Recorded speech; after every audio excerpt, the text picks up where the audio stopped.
నమస్తే, welcome to gossips garage. నేను సునీల్. మీ బెదిరింపులకు భయపడేది లేదంటున్నారు. వైసీపీ మళ్ళీ రాదుగాక రాదని బలంగా చెబుతున్నారు. ఎక్స్ట్రాలు చేస్తే మక్కెలు విరుగుతాయని వార్నింగ్ ఇస్తున్నారు. కూటమి లాంగ్ లివ్ అని నమ్మకంగా ఉన్నారు.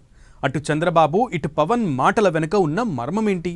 వాళ్లది ధైర్యమా, ఆత్మస్థైర్యమా? వైసీపీ కోలుకునే సిచ్యువేషన్ లేదన్న అంచనానా, లేక కూటమి దగ్గర ఇంకేమైనా అస్త్రాలు ఉన్నాయా?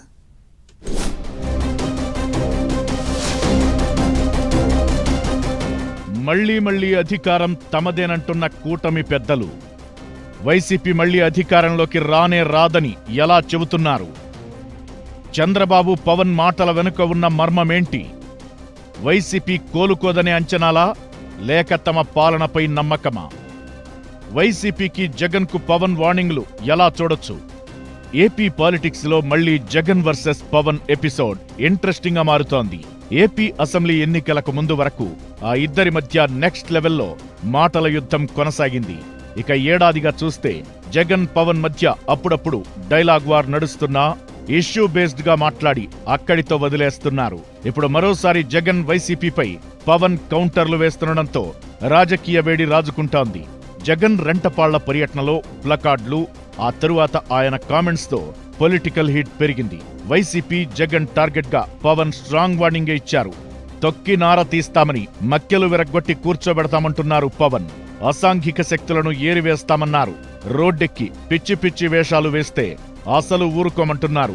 గొంతు కోస్తామని అంటే అసలు ఊరుకునే ప్రసక్తే లేదని హెచ్చరించారు. సరదాగా ఇక్కడ ఎవరూ కూర్చోలేదంటున్న పవన్ అధికారంలో ఉన్నప్పుడు అరాచకాలు సృష్టించారని, ఇప్పుడు కూడా అలాగే చేద్దామనుకుంటే లైట్ తీసుకునే ముచ్చటే లేదంటున్నారు. అంతేకాదు, కూటమి ఐక్యతకు తాను ప్రాధాన్యత ఇస్తానని, 20 ఏళ్లు కూటమి అధికారంలో కొనసాగుతుందని క్లారిటీగా చెబుతున్నారు పవన్. మళ్లీ జగన్ ప్రభుత్వం రానే రాదు, తాను మాట ఇస్తున్నానంటున్నారు పవన్. కనీసం 15 ఏళ్లు కూటమి పవర్లో ఉంటుందని భరోసా ఇస్తున్నారు.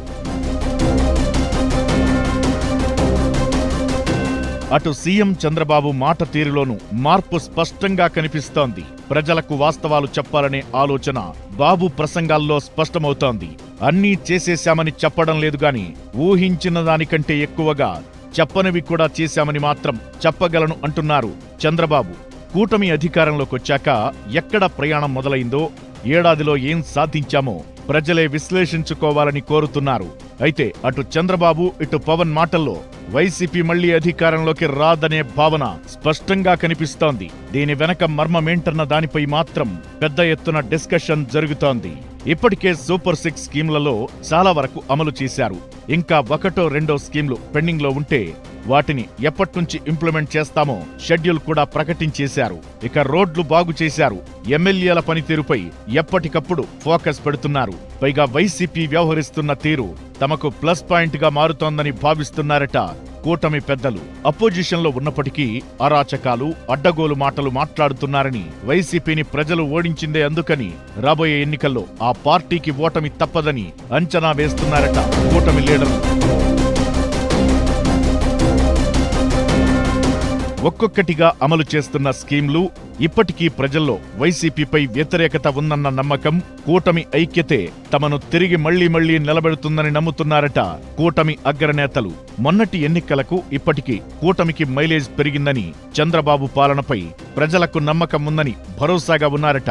అందుకే వైసీపీ మళ్లీ రానే రాదన్న గట్టి నమ్మకంతో ఉన్నారట పవన్. పైగా మళ్లీ కూటమిగా వెళతామని చెప్పడం ద్వారా పబ్లిక్ మూడ్ను మరింతగా తమ వైపునకు తిప్పుకునే స్కెచ్ వేస్తున్నారని అంటున్నారు. అయితే పవన్ మాటలను లైట్ తీసుకోలేమని అంటున్నారు పొలిటికల్ అనలిస్టులు. సేమ్ టైం పవన్ అంత నమ్మకంతో చెబుతున్నారంటే కూటమి దగ్గర ఫ్యూచర్ ప్లాన్స్ ఉంటాయంటున్నారు. ఎలక్షన్స్ ముందు ఫాలో అయ్యే స్ట్రాటజీ, స్కీమ్ల ఇంప్లిమెంటేషన్ కూడా అంతా పక్కా స్కెచ్ ప్రకారమే చేసుకుంటూ వస్తున్నారని చెప్పుకొస్తున్నారు. పవన్ మాటలు నిజమవుతాయా?